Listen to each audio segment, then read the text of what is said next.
నమస్కారం ఘంటారావానికి స్వాగతం ముందుగా ప్రధాన అంశాలు ముఖ్యమంత్రి రేవంత్ రెడ్డి సంచలన వ్యాఖ్యలు హరీష్ రావు ఉచ్చులో కేసీఆర్ చిక్కుకున్నారని ఆరోపణ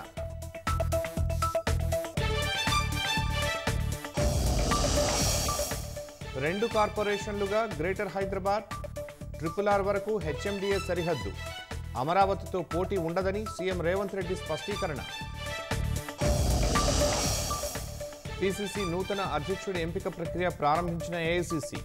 జూలై మొదటి వారంలోగా కొత్త పేరు ప్రకటించే అవకాశం అక్షర శిల్పి రామోజీరావుకు ఆంధ్రప్రదేశ్ సర్కార్ ఘన నివాళి విలువలకు నిలువెత్తు రూపమన్న చంద్రబాబు నిజాయితీకి మారుపేరన్న పవన్ పార్లమెంటు ఉభయ సభల్లో నీట్ అంశాన్ని లేవనెత్తనున్న విపక్షాలు వాయిదా తీర్మానాలు ఇవ్వాలని ఇండీ కూటమి నిర్ణయం